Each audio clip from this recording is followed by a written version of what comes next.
The letter hit the floor of Nathan Crawford's ranch house like a stone dropping into still water, and the ripples it sent through his chest nearly knocked him off his feet.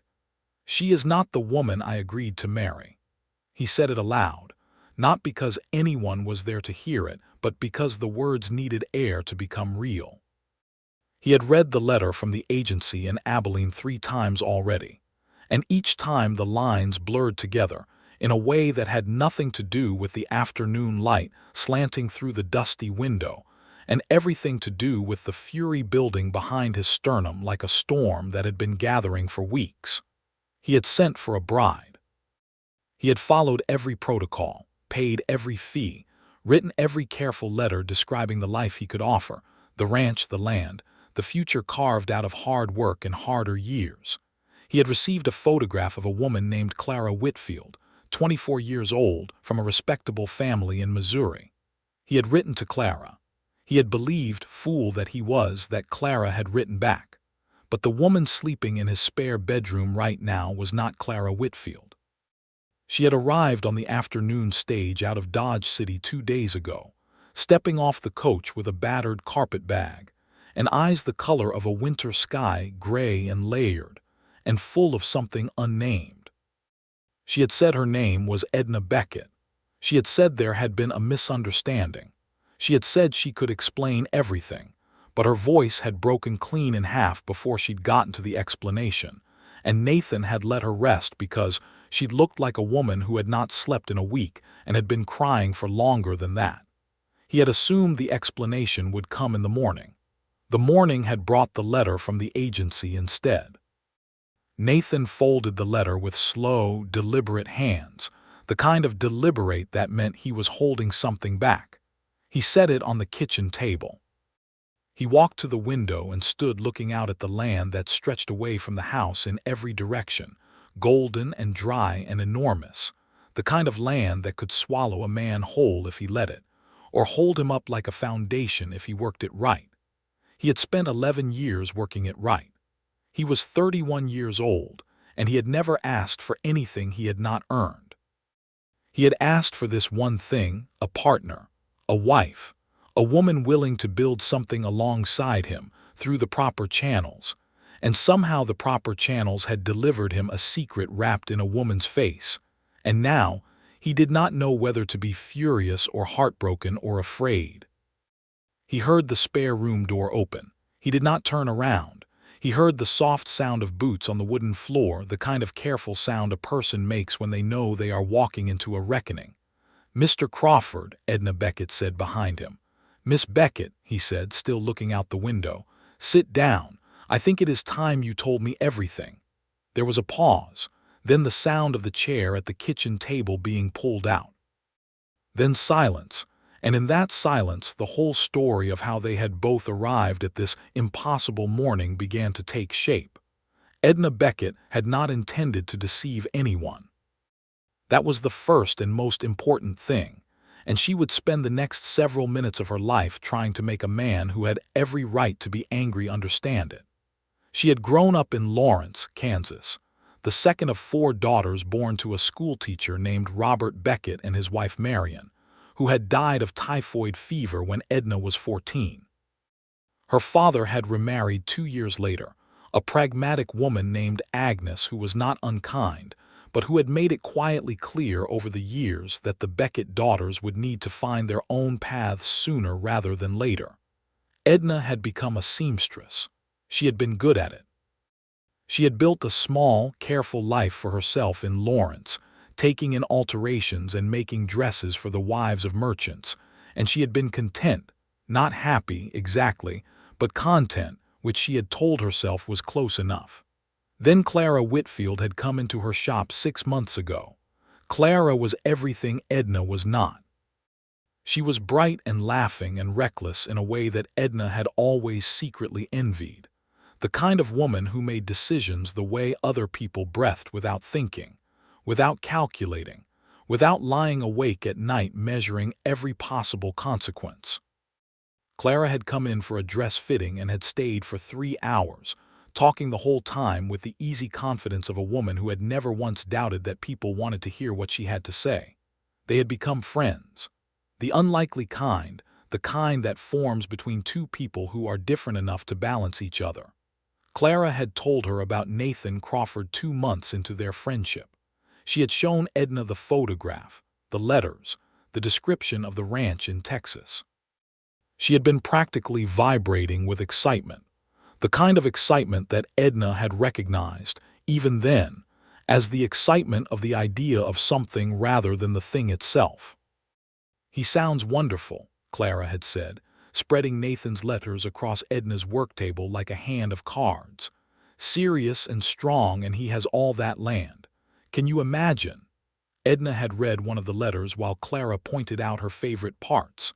Nathan Crawford wrote with the careful precision of a man who chose his words because he meant them, not because he wanted to impress. There had been something in his sentences, a steadiness, a kind of honest weight, that had made something shift quietly in Edna's chest. She had given the letter back without saying what she'd felt. 3 weeks before Clara was supposed to board the stage to Texas, she had appeared at Edna's shop with a man on her arm and a look on her face that was equal parts guilt and defiance. The man's name was Thomas Garfield. He was a riverboat gambler from St. Louis with dark eyes and a quick smile and the kind of presence that made Clara laugh too loud and lean in too close. "I cannot go," Clara had said. "I know that is terrible. I know I should. But Edna, I am in love." Edna had looked at Thomas Garfield and seen something in his eyes that Clara clearly could not. A calculation, a patience. The look of a man who knew exactly what he wanted and was willing to wait for the right moment to take it. She had not said this aloud because Clara would not have heard it. "You cannot simply not go," Edna had said instead. "You made an agreement. There is a man in Texas who is expecting you. He has paid the agency." "The agency will refund him," Clara had said breezily, "or find him someone else. These things happen." "Clara, I cannot help what I feel, Edna. You of all people should understand that. You are the most feeling person I know, even if you never show it." The argument had gone on for an hour. At the end of it, Clara had made a proposal that Edna had refused immediately, and then refused again, and then sat with for 3 days while a feeling she could not entirely name worked its way through her like water finding a crack in stone. The proposal was simple and terrible. Edna would go in Clara's place. She would explain the situation to Nathan Crawford in person, apologize on Clara's behalf, return any money that needed returning, and then come home. The agency in Abilene had already processed Clara's paperwork and did not know her by sight. The stage tickets were purchased. The arrangements were made. All Edna had to do was show up, explain, and come back. "Why do you need me to do this?" Edna had asked on the 3rd day, standing in Clara's kitchen with a cup of coffee going cold in her hands. "Why can you not write a letter?" Clara had looked at her with those bright, careless eyes. "Because a letter feels cruel. Because someone should look him in the face and say, 'I am sorry,' because I cannot go, and you are the only person I trust enough to ask." Edna had not wanted to say yes. She had known even as she was saying it that yes was the wrong answer. But there had been something, that steadiness in Nathan Crawford's letters, the image she had built of him without meaning to, the restlessness that had been growing in her own chest for years like something that needed more room than Lawrence, Kansas could provide, and she had said yes. She had told herself it was for Clara. She had mostly believed it. Now she sat at a stranger's kitchen table in Comanche County, Texas, in the spring of 1882, and she explained all of this to a man who sat across from her with his hands flat on the table, and his jaw set in a way that made it impossible to tell what he was thinking. Nathan Crawford was not what she had expected, and she was not sure what she had expected. The photograph Clara had shown her was of a man who looked serious and square-jawed and capable, which matched the man in front of her. But the photograph had not captured the quality of his attention, the way he listened with his entire face, or the particular shade of his eyes, which were brown in the way that good earth was brown, warm and deep, and capable of growing things. She finished speaking. The kitchen was very quiet. Outside, a mockingbird was running through its repertoire in the oak tree near the porch. Nathan looked at her for a long moment. Then he looked down at his hands. "So Clara Whitfield is not coming," he said. It was not a question. "No," Edna said. "I am sorry. I am deeply sorry for this, Mr. Crawford. I know it is not what you asked for, and I know it was wrong of me to come without explaining immediately. I lost my nerve on the stage, and then when I arrived I was so tired I could barely think, and I told myself I would explain in the morning, and then the morning came and I still could not find the right words." Nathan was quiet for another moment. Then he said, "How long do you need to get back?" Edna blinked. "Pardon. The stage to Dodge runs on Wednesdays and Saturdays. Today is Monday. You can rest until Wednesday, and I will drive you to Caldwell Wells in time for the noon stage." He stood up from the table with the particular economy of motion that characterized everything she had observed about him so far, every movement purposeful and contained. "I will write to the agency. This was not your fault, Miss Beckett. Clara Whitfield's choices are Clara Whitfield's responsibility." He said it fairly. He said it without anger. But Edna saw the way his hand pressed flat against the table for just a moment before he straightened, and she understood that the fairness was costing him something. "Mr. Crawford," she said. He looked at her. "What will you do?" "After you write to the agency." Something moved across his face, a shadow, brief and complicated. "Same thing I have been doing," he said. "Work the ranch. Get up in the morning and do the next thing." He paused. "I am not a man who wastes time grieving what did not come to pass." But she had read his letters, and she knew that was not entirely true. She knew he had written about loneliness the way a man writes about the weather, in matter-of-fact terms that somehow conveyed how enormous and inescapable a thing it was. She knew he had said, in one of those letters, that he had not wanted to grow old alone in a house that had room for more than one person. She knew that had not been a small thing to admit. She stood up from the table. "I will stay out of your way," she said. "Until Wednesday." He nodded. He was already moving toward the door. She spent Monday doing what she always did when she needed to think. She worked with her hands. She found a basket of mending near the fireplace, a heap of shirts and trousers with missing buttons and split seams, and without asking permission she sat down and began working through it.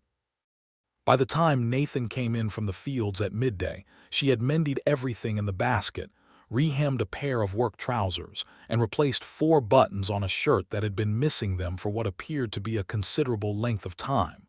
He stood in the doorway looking at the folded pile on the chair. "You did not have to do that," he said. "I am a seamstress," she said. "It is habit." He washed his hands at the basin, dried them, and sat down at the table where she had already laid out the noon meal cornbread and beans from the pot she had found simmering on the stove, which he had clearly started before he went out that morning. She had added dried peppers from the string she had found hanging in the pantry and a handful of salt pork, and the result was better than it would have been. He tasted it. He did not say anything, but he ate 2 full bowls.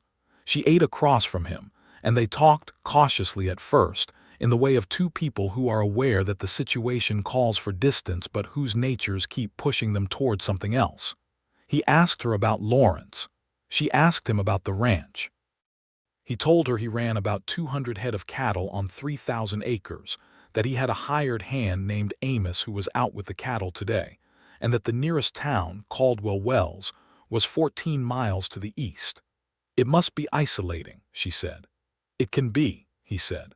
"I do not mind my own company as a general rule, but there is a difference between being alone and being lonely, and I have come to understand that difference rather well in the last few years." She looked at him across the cornbread and the 2 empty bowls. "Yes," she said quietly, "there is." He looked back at her and something passed between them, something she did not have a name for, something that felt like recognition, which was impossible because they had only known each other for approximately 36 hours, and most of that time she had been asleep. He looked away first. Tuesday came, and with it a problem.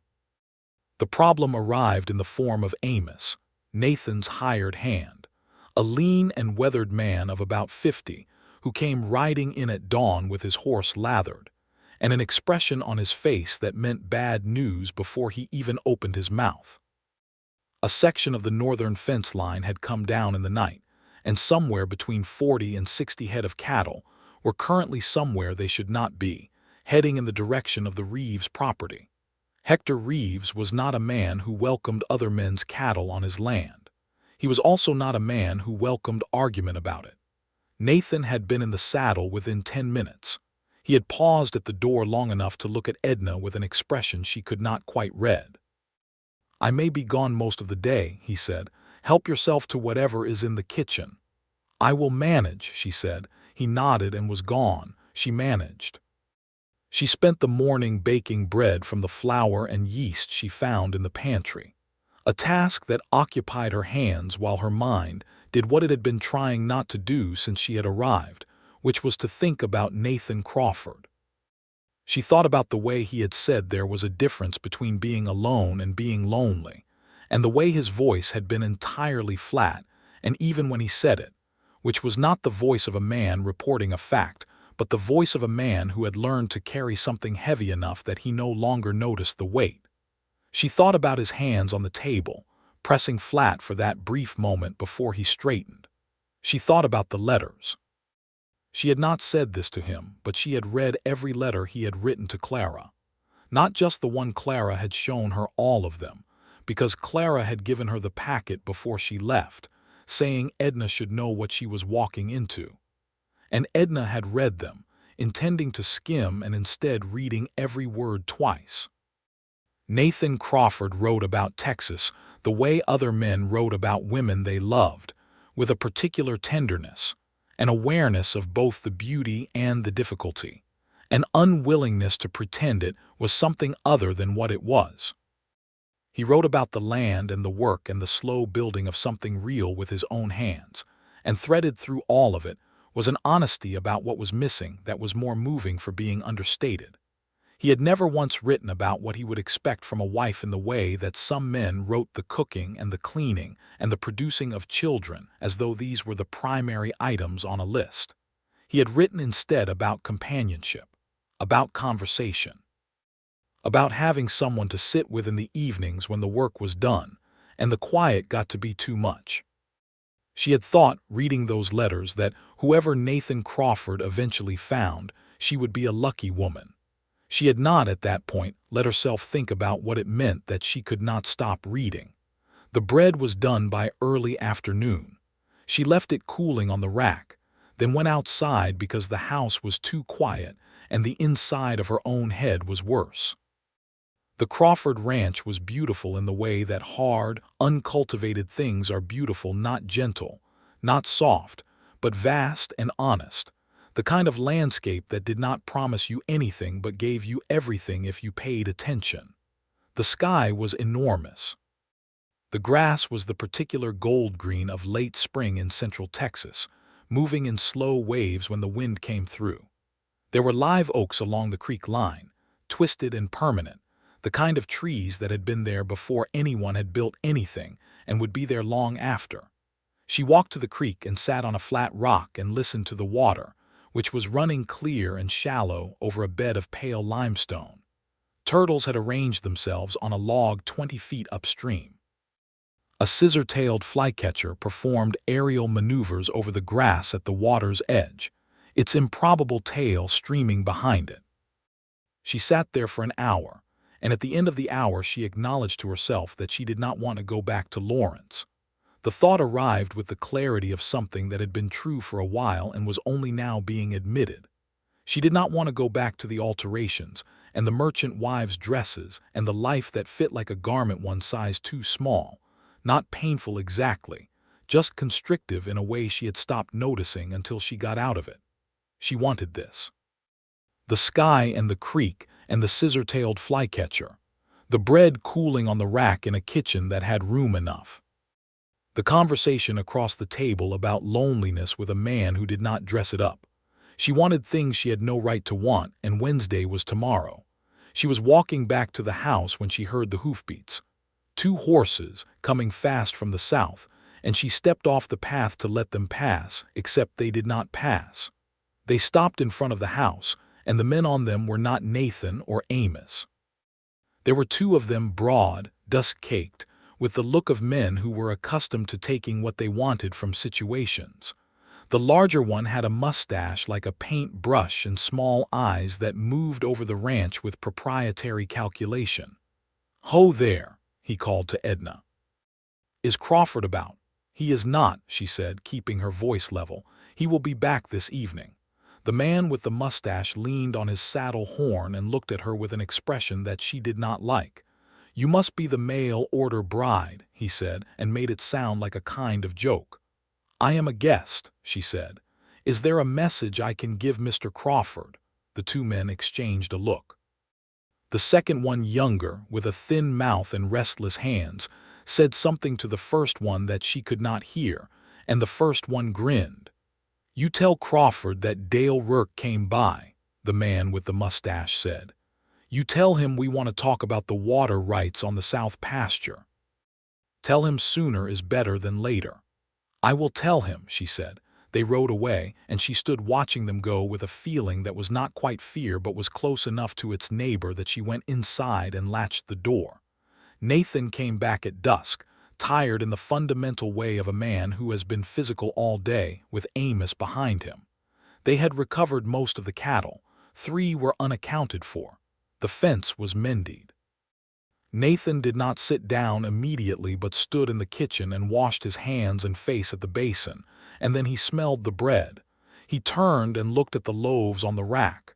"You baked," he said. "I had time," she said. He cut a slice and ate it standing up, and the expression on his face was the most unguarded she had seen from him, straightforward pleasure, uncomplicated. "Dale Rourke came by," she said, and watched his face change. He set the bread down. His jaw went tight. "Did he?" "Him and another man. He wants to talk to you about water rights on the south pasture. He said sooner is better than later." Nathan was quiet for a moment. Then he said, "Dale Rourke is a man who has been trying to take this ranch piece by piece for 3 years. First he tried to buy the water rights. When I said no, he tried to block access to the creek by running his fence line too far east. When the county surveyor called that, he started having my fence lines come down in the night." Edna looked at him. "Your fence came down last night," she said. "Yes," Nathan said. "It did." He picked up the bread again and ate the rest of the slice. He did not seem to be inviting further conversation on the topic, but his eyes were distant and working, and she could see him thinking. "I am sorry," she said. "That is a terrible thing to live alongside." He glanced at her. "It is a manageable thing," he said. "I have a deed and a water right and a county surveyor who does his job honestly. Rourke has money and patience. So far the law has been on the side of the deed." He paused. "So far." They ate dinner, the bread and a pot roast she had assembled from the supplies in the larder, and Amos joined them, a quiet man who nodded his thanks and ate with his eyes on his plate. After dinner, Nathan sat at the table with his account book, and Edna sat near the fireplace with her mending kit, not because there was more mending. She had done it all, but because her hands needed occupation. They did not talk much, but the silence was not awkward. It was the particular silence of two people who are comfortable enough in each other's presence to not need to fill it, and Edna was aware of that quality the way you are aware of warmth after a long cold, not analytically, but in the bones. At 9 o'clock she said good night and went to bed. She lay in the dark for a long time, not sleeping. In the morning she was going to the stage. She did not sleep well. At 4 in the morning she got up and made coffee, because the alternative was continuing to stare at the ceiling, while the same thoughts circled. She was sitting at the kitchen table with her cup when she heard Nathan's bedroom door open, and a moment later he appeared in the kitchen doorway, already dressed. He stopped when he saw her. "You are up early," he said. "Could not sleep," she said. "There is coffee." He poured a cup and sat across from her, and they sat in the early dark with the ranch sounds coming through the window, the horses in the paddock, a distant coyote, the mockingbird starting up earlier than seemed reasonable. "You do not have to go today," Nathan said. She looked up. He was looking at his coffee cup. His voice was even, careful, the voice of a man choosing each word with precision. I know you said you would leave on Wednesday, and I know the situation is not what either of us planned, but if you wanted to stay a little longer, I would not object." She waited. He glanced up. His eyes in the low lamplight were very warm. "I find I have grown accustomed to the company," he said, rather quickly, which surprised me. Her chest did something complicated. "Mr. Crawford," she said carefully. "Nathan," he said. "If you are going to consider staying, you might as well use my name." "Nathan," she said, and the name fit in her mouth like it had always belonged there. "What exactly are you suggesting?" He set his coffee cup down. "I am suggesting," he said slowly, "that the agency failed both of us. I am suggesting that you came here under false pretenses, but that the reasons behind those false pretenses were not dishonest at their root. And I am suggesting that you baked bread in my kitchen yesterday and mended every shirt I own and sat with me last night in a silence that felt easier than most conversations I have had in the last 3 years, and that those are not nothing." The kitchen was very quiet. "They are not nothing," she agreed softly. "Stay," he said. It was not a demand. It was the kind of word that was really a question, and a vulnerable one. She looked at him across the table. She thought about Clara, who had not wanted this. She thought about Lawrence, which had never been quite enough. She thought about the creek and the scissor-tailed flycatcher and the enormous sky and the way his letters had felt like reading something true. "I will stay," she said, "for now, and we will see what we see." Something shifted in his face, not a smile exactly, but a relaxation, like a door that had been held closed releasing. "For now is sufficient," he said. The weeks that followed had the quality of something unfolding slowly and inevitably, like a season turning. Edna Beckett did not go back to Lawrence. She wrote a letter to her sister Margaret, explaining that she had found a situation in Texas and was not sure when she would return, which was as close to the truth as she could manage without explaining everything. She wrote a brief, restrained letter to Clara, not angry, because she was not angry, or not primarily angry, saying that she had arrived safely, and that she hoped Thomas Garfield proved to be what Clara believed him to be. She settled into the rhythms of the Crawford ranch with an ease that surprised her, because she had always believed herself to be a woman of the town, accustomed to streets and neighbors and the particular texture of settled life. But the ranch suited something in her she had not known was there, a part of her that needed space the way lungs needed air. She helped with the garden, which had been planted but not properly tended, and brought it back to order over the course of a week's steady work. She set up a small sewing area in the corner of the main room, and Nathan built her a proper table for it without being asked, appearing one evening with lumber and nails, and spending a focused Saturday afternoon constructing something sturdy and well-proportioned. She made curtains for the kitchen windows from fabric she found in the dry goods store on their first trip to Caldwell Wells, a deep blue that changed the quality of the afternoon light in a way that pleased her every time she saw it. She and Nathan talked. This was the center of it, the thing that made everything else make sense. They talked in the mornings over coffee, and at meals, and in the evenings after the work was done. They talked about books. Nathan had a shelf of them, worn and well-read, and was working through a volume of Tennyson that he had ordered by mail and received 3 months ago, and was reading slowly on purpose. They talked about the land and the cattle and the particular challenges of ranching in a dry year, and about the work problem which had not gone away. They talked about harder things too, carefully, and then with less care as the weeks passed, and the caution between them thinned. Nathan told her about his father, a difficult man who had built this ranch and left it to Nathan not as a gift but as a kind of test, a challenge that Nathan had been meeting for 11 years. He told her about a brother who had died of fever when Nathan was 19, which was the kind of loss that shapes everything after it without always announcing itself. He told her that he had come close to marrying once before, 6 years ago, a woman named Rachel Chambers who had ultimately decided she could not bear the isolation of ranch life. He said this without bitterness, but she could hear underneath it the specific weariness of a man who has been disappointed in the particular way of being left. Edna told him about her mother's death, and the way the family had rearranged itself afterward, and about the years of seamstress work and the life that had fit like a garment one size too small. She told him about the night Clara had asked her to come, and how she had said no twice before the restlessness that lived in her chest had said yes without asking her permission. She told him she had read his letters, all of them, and that they were the reason she had come even though she had told herself other reasons. She was afraid, after she said that last part, that he would take it wrong, that it would seem like manipulation, like she had engineered something. But he looked at her across the table with those warm, serious eyes and said, "I am glad you read them. I meant every word." The first time he touched her was unremarkable and remarkable at the same time. They had been at the creek on a Sunday afternoon.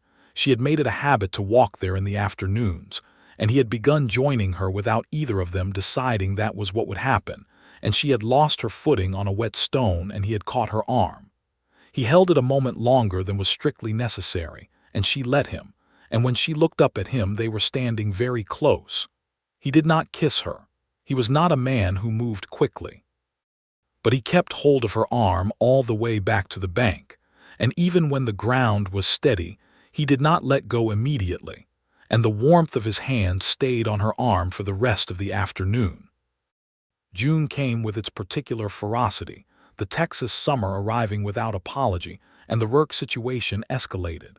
It came to a head on a Tuesday, and it began with Amos coming in at midday with a look on his face that Edna had learned to associate with serious trouble. He and Nathan spoke in low voices outside while Edna pretended to be absorbed in her sewing, and after Amos rode out again, Nathan came inside and stood at the window. "What happened?" she asked. "Rourke put a letter in to the county commissioner," he said. "He is claiming the deed on the south pasture is disputed, says his family held a prior claim. He was very still. There was never any prior claim. My father bought that land legally in 1863. I have the deed." "Then the deed will stand," she said. "Deeds stand when commissioners are honest," he said. "I have reason to believe the commissioner in question has been receiving money from Rourke." The temperature in the room seemed to drop. Edna set down her work. "What can be done?" Nathan turned from the window. His expression was controlled, but she could see underneath it something that looked very much like fear, not of Dale Rourke personally, but of losing the thing he had spent 11 years building, which was a different and more specific kind of fear. "I am going to Caldwell Wells tomorrow to speak to the land agent," he said. "And then I am going to write to the state land office in Austin and request a formal review." He paused. "It will take time. Rourke knows that. He is counting on me running out of patience or money before the review comes through." "Will you?" she asked. He looked at her steadily. "No," he said, "I will not." She believed him. They went to Caldwell Wells together. Nathan had not asked her to come. He had mentioned he was going, and she had said she would like to see the town, and he had simply hitched the second horse to the buggy. The town was a compact settlement of perhaps 400 souls, with a main street that held a dry goods store, a post office, a hotel, a saloon, a church, and a doctor's office.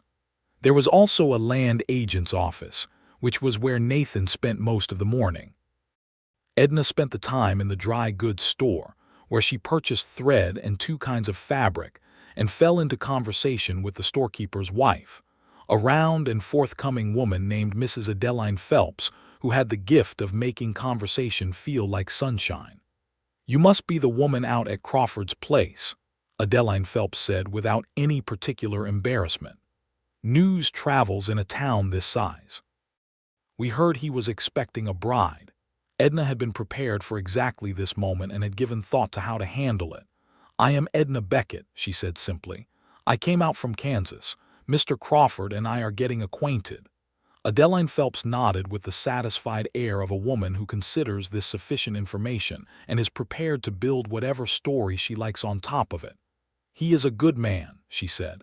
Serious but good. The kind of serious that means something if you take my meaning, not the sour kind. I know exactly what you mean, Edna said. Nathan was waiting for her outside the land agent's office with a look on his face that told her the meeting had been productive. He took her parcel of fabric without being asked, and they walked back to the buggy, and as they passed the saloon, a voice called out from the doorway. Crawford.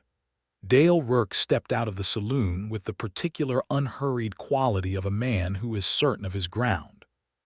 He was bigger than he'd looked on horseback, and the small eyes she remembered from her first encounter with him moved from Nathan to Edna and back again with an assessment in them she did not like. Rourke, Nathan said evenly. Heard you were in town, Rourke said. Thought we might have that conversation about the south pasture. There is nothing to discuss, Nathan said. I have the deed. The land is mine. If you have a counterclaim to file, file it, and we will let the state land office settle it. Rourke's eyes moved to Edna again. This your bride? This is Miss Beckett, Nathan said, and we are done talking. He put his hand at the small of Edna's back briefly, firmly, and guided her past Rourke to the buggy. She kept her chin up and her eyes forward, and she did not look at Rourke, but she felt him watching them all the way to the street. In the buggy on the way back to the ranch, Nathan's hand found hers on the seat between them. Not reaching, just resting near enough that when the road dipped and swayed they touched, and then his fingers closed around hers, and she turned her hand to hold his, and that was that. They did not speak about it. But that evening, after dinner, he sat beside her on the porch steps, not across from her, beside her, and they watched the bats come out over the creek in the last light, and his shoulder was warm against hers, and she felt the restlessness in her chest settle the way something does when it finally finds the space it has been looking for. The formal proposal came on a Saturday in late June, which was not surprising in its content, but was surprising in its manner. She had expected, given what she knew of Nathan's character, something deliberate and perhaps written down, the way his letters were, carefully worded, precisely meant. What she got instead was Nathan coming in from the fields at noon covered in dust and sweat, finding her at the sewing table and saying without preamble, Edna, I would like you to marry me. She looked up. He was standing in the middle of the room in his work clothes, hat in hand, looking not nervous exactly but with an earnestness in his face that was wholly unguarded. I know this is not what you came here for, he said. I know you came to apologize on behalf of someone else and then go home, and I know I asked you to stay and you were kind enough to agree to that.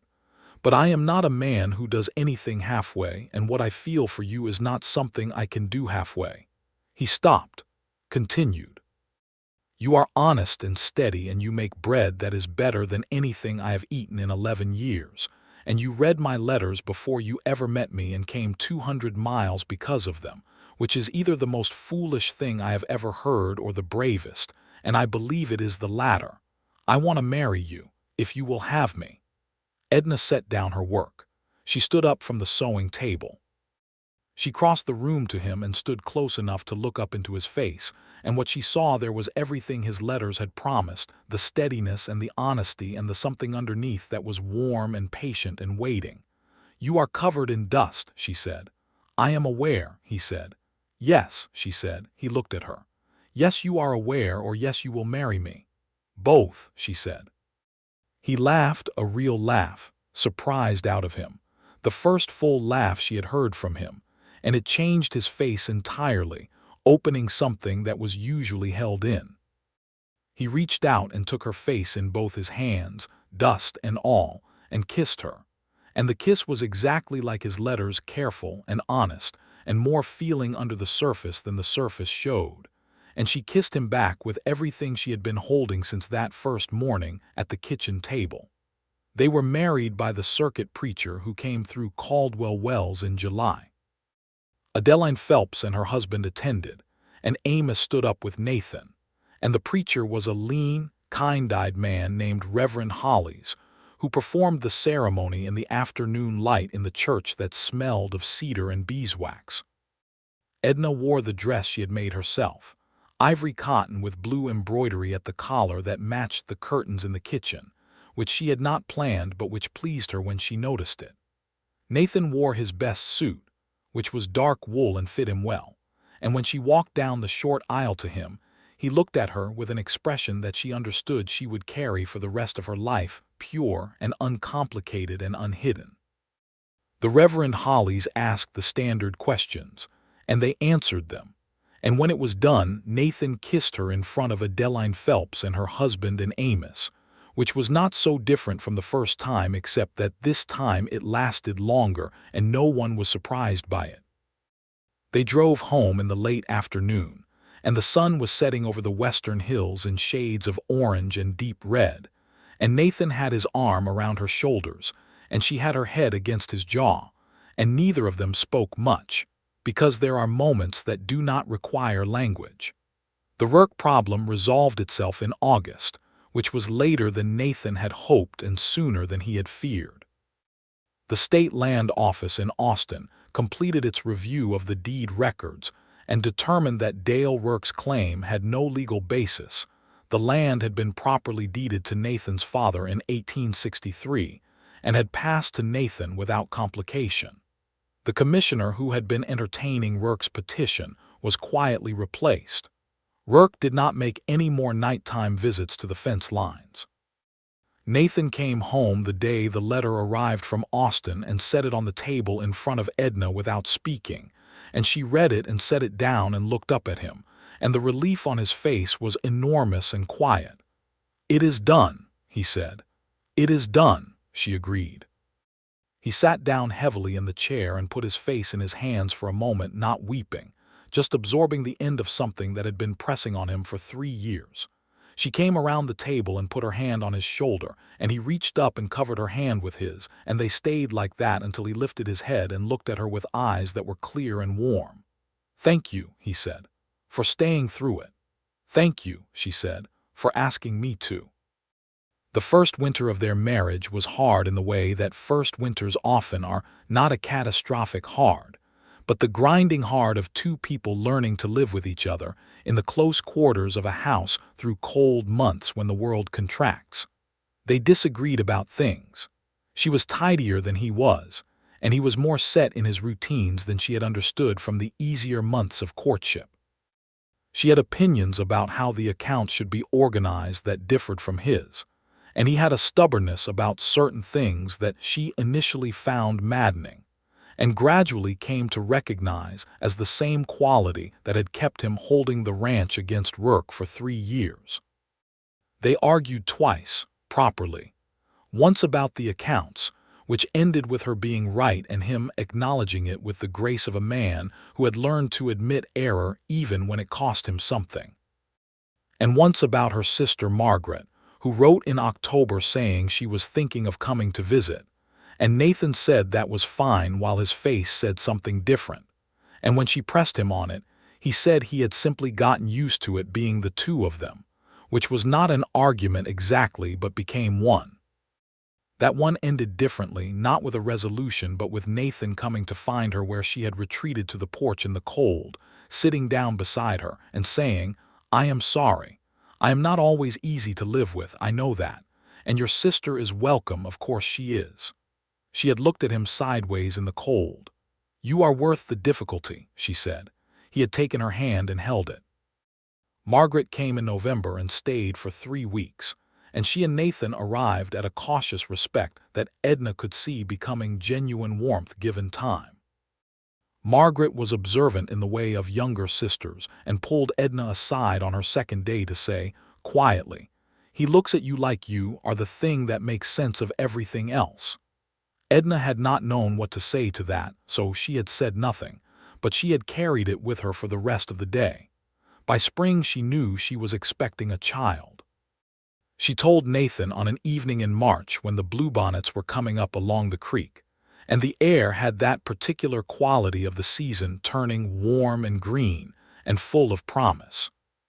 She had planned to do it at dinner with some kind of care and ceremony, but in the end she told him on the porch, straightforwardly, because straightforwardness was the language of their life together. "I am going to have a baby," she said.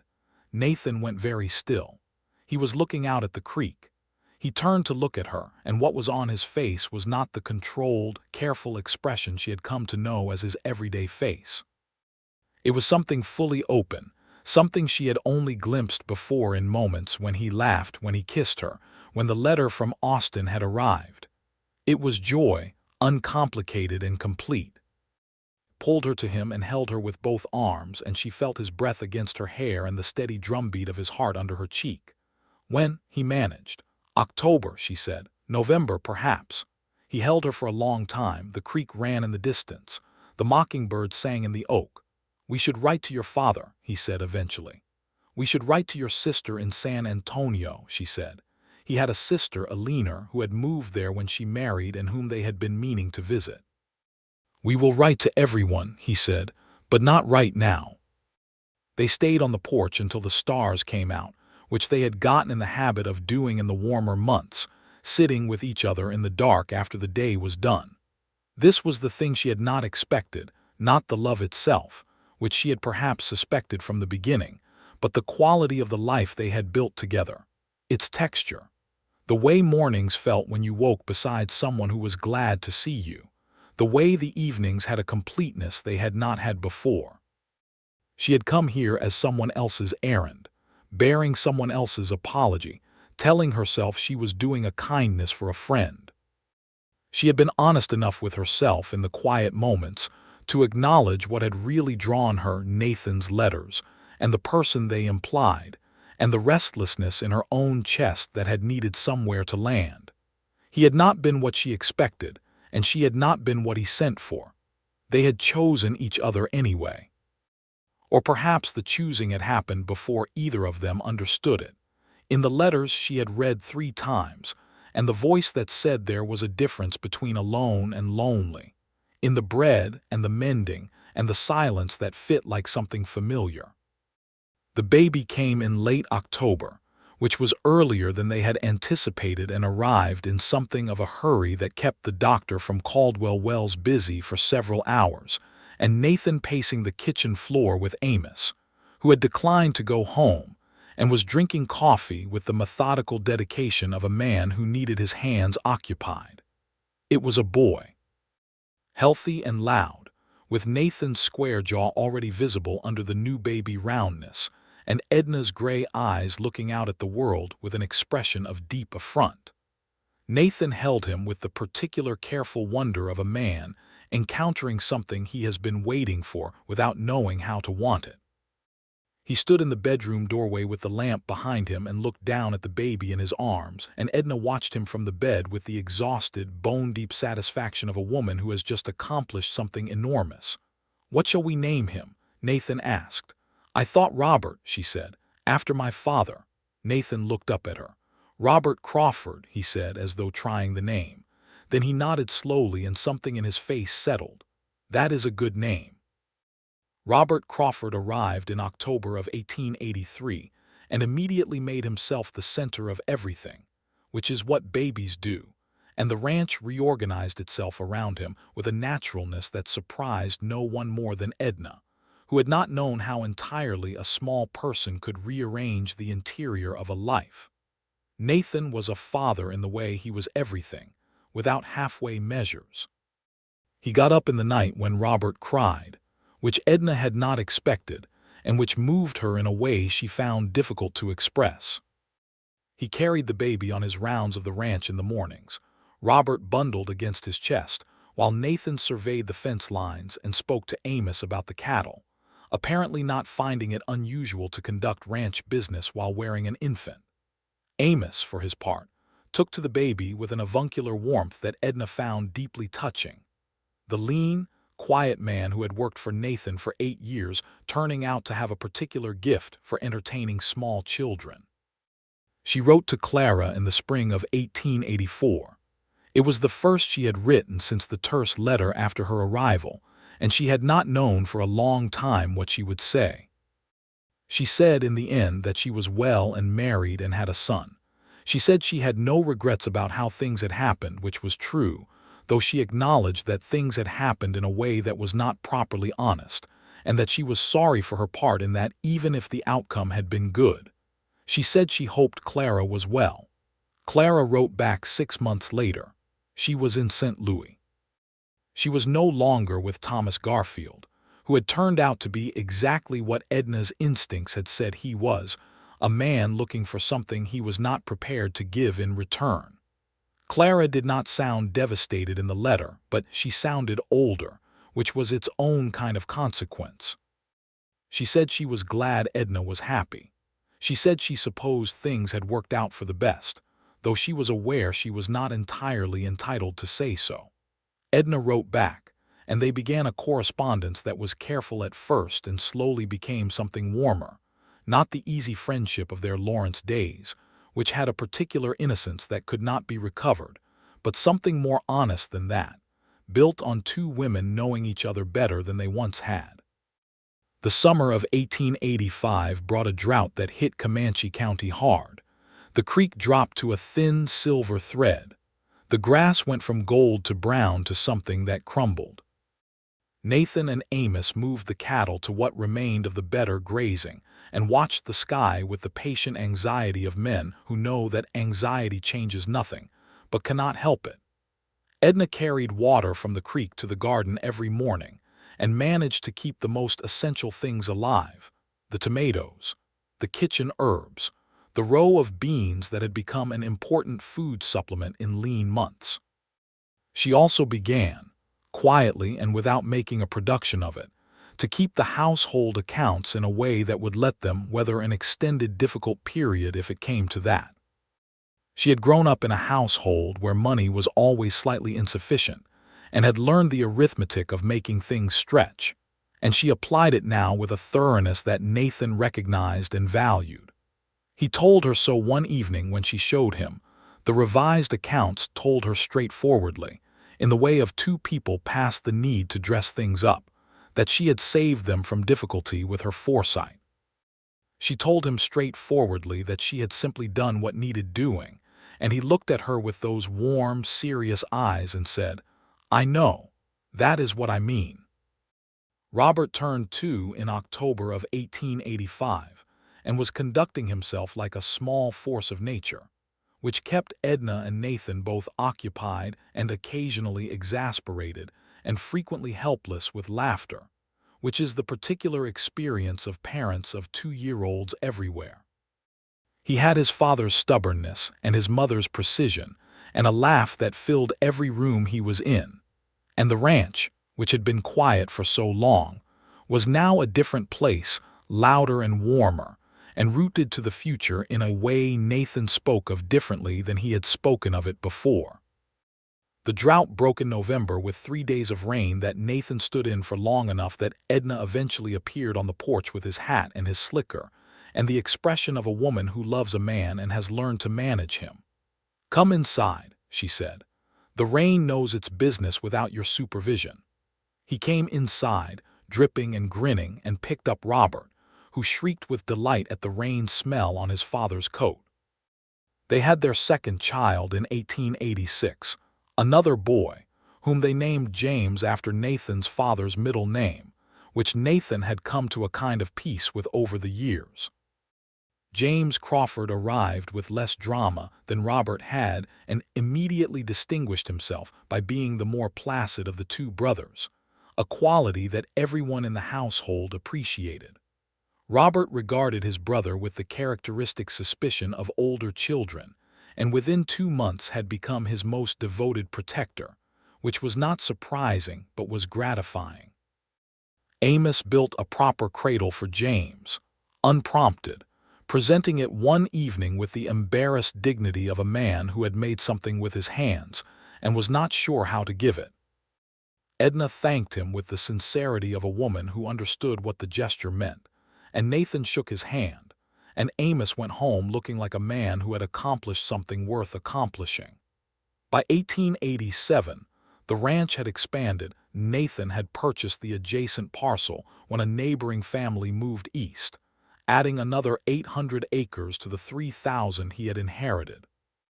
The south pasture, the one Rourke had spent 3 years trying to take, was now some of the best grazing land in the county, supporting a healthy portion of the herd. Nathan had also made an arrangement with 2 other ranchers in the county for a cooperative approach to water management during dry years, which was the kind of practical alliance that made everyone's operation more stable.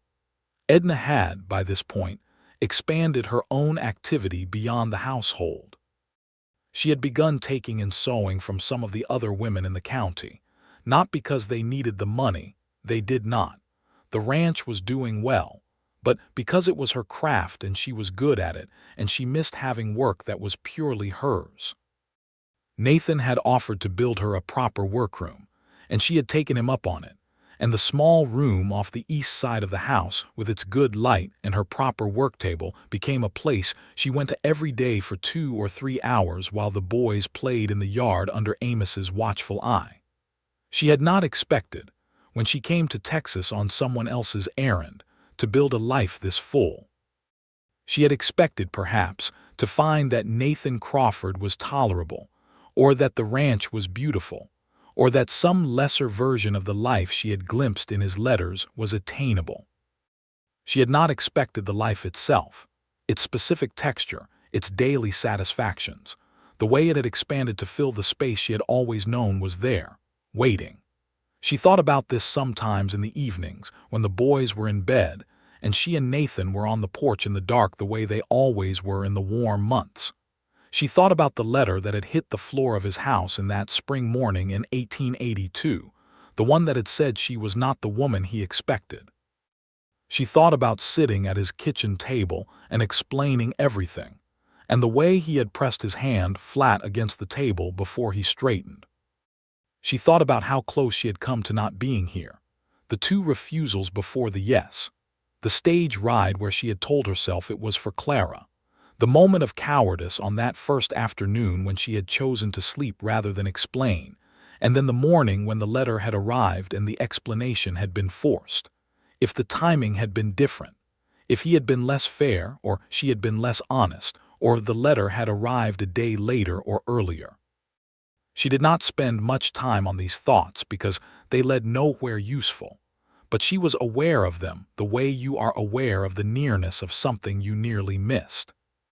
One evening in the fall of 1887, the boys in bed, the night air cooling toward autumn, the first stars visible, Nathan said without preamble, "Are you happy here?" She looked at him. This was not a Nathan Crawford question, not his habit of directness, because his directness was usually about things outside them, the ranch, the accounts, the weather. This was inside. "Yes," she said, "completely." He was quiet for a moment, looking out at the dark. The creek made its sound in the distance. "I want you to know," he said, "that I am aware of what it cost you. To come here not knowing what you were coming to stay when you could have gone. I do not take it for granted. I do not experience it as a cost," she said. "I know," he said. "That is what I mean." He turned and looked at her, and his face in the starlight was entirely visible to her in the way that a person's face becomes visible when you have watched it every day for 5 years. "I sent for a bride," he said, "and the bride I sent for did not come, and the woman who came instead is—" He stopped. "Is," she said. "The reason I understand what that word means," he said. "Bride, wife, partner. I did not understand it before. I thought I did. I do not think Clara Whitfield and I would have understood it together, which is not a criticism of her, but an honesty about what we were." Edna was quiet, absorbing this. "She was doing you a favor," Edna said finally, "by not coming, even if she did not mean to." "Yes," Nathan said, "she was." He reached out and took her hand. "And you were doing yourself a favor by saying yes, even if you did not know it yet." "I knew it," Edna said. "I knew it the 3rd time I read your letters." He looked at her. "The 3rd time," she said. "The first time I read them because Clara asked me to. The 2nd time because I could not stop. The 3rd time I understood why I could not stop, and why I was going to say yes." He raised her hand and pressed his mouth to her knuckles, not a performative gesture, just a genuine one, the kind of contact that means I know and I am here. "What did the 3rd reading tell you?" he asked. "That you were honest in a way that was going to be very inconvenient for me," she said, "because I had grown accustomed to settling for less." He smiled, that full, genuine smile she had first seen on the day she agreed to marry him, the one that opened everything in his face. "I hope I continue to be inconvenient," he said. "Inevitably," she said. The year 1888 brought two notable events. The first was that Alina, Nathan's sister in San Antonio, finally made the visit she had been promising since Robert's birth, arriving with her husband David and their 3 children in a wagon that also contained enough food to supply a small army, because Alina was a woman who expressed love through the provision of meals. She was warm and managing and deeply pleased by Edna, which she expressed by immediately deciding they were friends and treating Edna as a sister rather than an in-law from the first hour. David Holt was a good man who worked as a lawyer in San Antonio, quiet and precise in the way of legal minds, and he and Nathan spent considerable time on the porch discussing the land and its future, and the changing character of Texas in the late territorial period. The children of both families were turned loose together and created a cheerful chaos that lasted the 2 weeks of the visit and left Robert and James faintly bereft when it ended. The second notable event of 1888 was that Edna Beckett Crawford, who had been a seamstress in Lawrence, Kansas, and a ranch wife in Comanche County, Texas, became also a small-scale proprietress. It had grown out of the sewing she was already doing for other women in the county, and out of Adeline Phelps, who came to her in the spring with a proposition. Adeline's husband was looking to sell the dry goods store.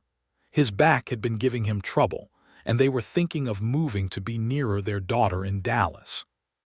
Adeline did not want the store to close or fall into the wrong hands, and she had come to Edna not because she had a business plan but because she had observed Edna Crawford over 6 years and believed that Edna Crawford was the kind of woman who could run things.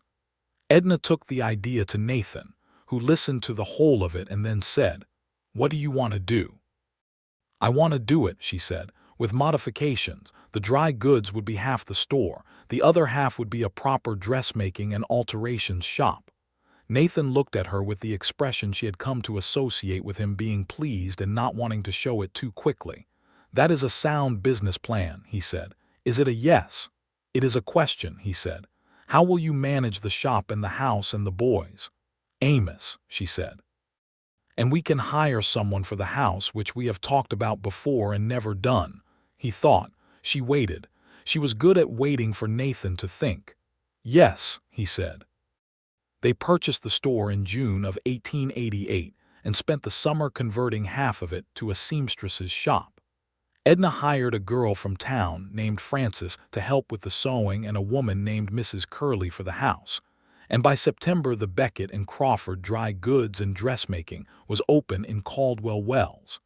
It was successful in a modest and solid way that suited its proprietress. Edna drove into town 3 days a week and managed things with the same thoroughness she brought to everything, and the shop became something that the women of the county valued not only as a place to buy fabric and have their dresses made, but as a place to be, which is the particular gift of certain establishments run by certain people.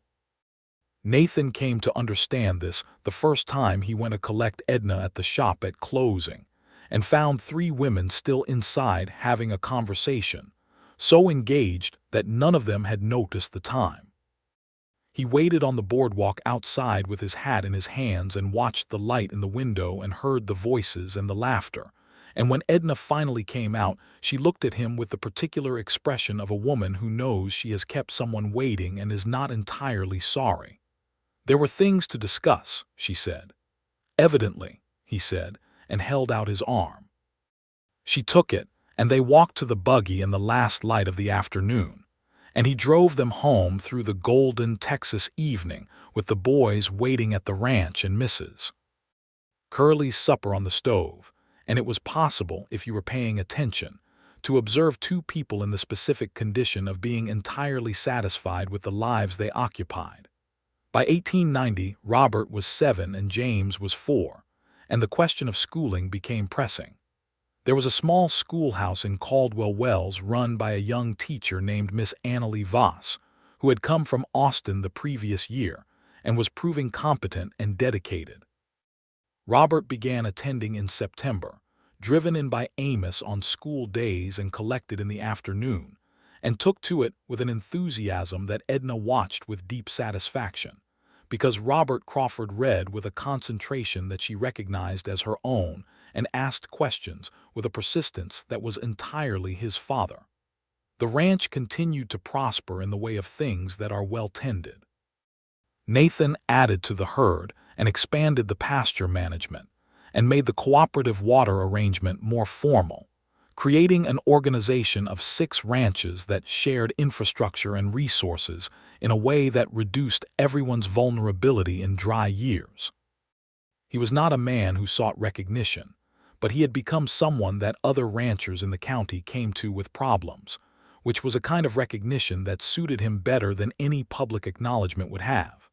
Edna watched this and understood it, and loved him for it, for the way his particular form of ambition was not about domination or accumulation, but about building something that would last. This was what his letters had promised, she thought, before she had ever met him. The kind of man whose deep investment in permanence was visible in everything he made. They had a 3rd child in 1891, a girl this time, whom they named Marion after Edna's mother. Marion Crawford arrived in March with her mother's gray eyes and an expression of determined observation that suggested she had opinions about the world and intended to develop them. Robert, who was 8 by then and fully convinced of his own authority, regarded his sister with the protective seriousness of a boy who has decided she is his responsibility. James, who was 5 and philosophical by nature, accepted her arrival with equanimity. Nathan held Marion the way he had held both boys, with the careful wonder that never seemed to diminish, no matter how many times he held it. Edna watched him from the bed, tired and complete, and thought that this was the thing she would want to remember, this exact quality of his face in this exact light. 3, he said, not to anyone in particular. 3, she agreed. He looked at her, and the warmth in his face was specific and unhidden. You have filled this house, he said. We filled it, she said. He sat on the edge of the bed, Marion still in his arms, and leaned forward and kissed her forehead with the gentleness of a man who is aware of the fragility of what he is in the middle of. I should tell you something, he said. Tell me. I have thought many times, he said, about how things came to pass. The agency. The letter, the woman who did not come and the woman who did. He paused. I have thought about what my life would look like if it had gone differently, if Clara Whitfield had come, if you had not been persuaded, if you had gotten off the stage and explained everything on the first day and left on the first Wednesday. He was quiet for a moment. I think it would have been a decent life. I am not a man who does things poorly. But it would have been a different life than this, and in every version I can imagine it is less. She looked at him, and her throat was tight in the way of something true being said. I chose to keep you, he said simply, not because you were what I sent for. Not because the situation demanded it, because of who you are, because of what we are when we are together. I chose it, and I would choose it again, and I wanted you to know that I know the difference. Edna reached up and touched his face, the familiar planes of it, the jaw and the cheekbone and the lines that had deepened slightly over the years with weather and work and laughter. I chose you too, she said. Every day from the one when I stayed. I choose it every day. He covered her hand with his and held it against his face, and Marion made a small sound between them, and outside the window the spring evening was moving toward night over the Texas hills. The years rolled on in the way that good years do, full enough that they did not drag, and varied enough that they did not blur. The shop in town grew, and Frances became a partner in it, which Edna arranged with Nathan's full support and David Holt's legal assistance during one of Aliner's visits. Miss Annalie Voss, the schoolteacher, turned out to have a gift for Robert's particular kind of intelligence and became an ally in the ongoing project of his education. And when she eventually moved back to Austin in 1894, she left a letter for Nathan and Edna saying that Robert Crawford was one of the finest students she had taught and ought to be sent somewhere that could stretch him. Nathan read this letter twice and then put it on the table and looked at it for a long time. Edna sat across from him and waited. "He is 10, Nathan said. "He is," she said. "There is time." "There is," she said. "I want him to want the ranch," Nathan said. And then a moment later, more quietly, "But I want him to want it because he chose it, not because it was the only thing he ever knew." Edna looked at him with a fullness in her chest. "That," she said, "is the right way to think about it." Nathan looked up from the letter. "It is what I would have wanted," he said. "Someone to tell me there was more than the one thing. My father never did." She reached across the table and covered his hand. By 1895, Comanche County was changing in the way that all of Central Texas was changing: more settlement, better roads, a rail line that had come through 20 miles south and was slowly reorganizing the patterns of commerce and travel. The isolation that had been the fundamental condition of the Crawford Ranch in 1882 was loosening, which brought both loss and gain, as change always does. Caldwell Wells had grown to nearly 800 people. There was a proper school now, a 2-room building with 2 teachers, and a doctor who had a permanent practice, and a bank, and a second church. The shop did enough business that Edna was thinking about expanding, and Frances had ideas about a second location in a town to the south. Amos retired in 1895, at an age that he declined to specify precisely, but that Nathan estimated at around 65. He did not go far. He built a small house on the edge of the Crawford property with Nathan's help and assistance, and lived there with the contentment of a man who has earned his rest, still appearing at the ranch 2 or 3 mornings a week, because he could not entirely give up the habit of usefulness. Nathan hired 2 younger men to replace what Amos had done, and they were good workers, but neither of them was Amos. Robert was 12 in 1895, and James was 9, and Marion was 4. And the house that had been quiet for 11 years before Edna arrived was now the kind of place where quiet was a temporary condition you could occasionally find between other things. Robert had the focused seriousness of his father and the observational precision of his mother, and he read everything he could get hold of and wrote letters to his Aunt Alina in San Antonio that were remarkable for their intelligence, and made Alina write back immediately and at length. James was gentler than his brother, more interested in the land and the animals, and spent his afternoons with the horses in a way that Nathan recognized and quietly loved. Marion was, at 4, a person of strong views and remarkable vocabulary, who had decided that she was equal in authority to everyone in the household, and needed to be regularly reminded of the limits of this. Nathan watched his children with the concentrated pleasure of a man who has something he knows the value of. He watched Robert reading at the kitchen table and thought about Miss Annalie Voss's letter. He watched James with the horses and thought about his own father, who had loved the land in a way he could not express except by working it to exhaustion. He watched Marion conducting negotiations about bedtime with her mother and thought that whoever Marion Crawford eventually became, she would not do it quietly. He thought, sometimes, about the morning the letter had arrived from Abilene, about sitting at the kitchen table and saying, "She is not the woman I agreed to marry," about the fury and the grief and the strange, complicating fact that there was already something in the previous 36 hours that complicated pure anger, a bread-baking, shirt-mending, creek-sitting, honestly speaking woman with winter sky eyes who had told him the whole truth at a kitchen table, even though the truth was uncomfortable, and had stayed when she could have left. He had chosen to let her stay. He had not in that first moment understood it as choosing. He had understood it as something more like being incapable of choosing otherwise, which perhaps amounted to the same thing. He thought it had been the best decision of his life, and he had made it when he was tired and betrayed, and had every reasonable right to simply put her on the Wednesday stage and be done with the whole mess. He had not done that. He had asked her to stay instead, because something in him had already known something he had not yet consciously articulated. He thought about this sometimes, and felt grateful for the version of himself that had known it before he did. On a Sunday in October of 1896, which was Nathan's 45th birthday, Edna organized a gathering that brought Alina and David and their children from San Antonio, and Margaret from Kansas, and Adeline Phelps and her husband, who had come back to Caldwell Wells from Dallas the previous year, and the Amos from his small house on the edge of the property, and several families from around the county whom they had come to know over the years. The ranch yard was full in the afternoon light. James had organized the horses into something like a presentation for his cousins.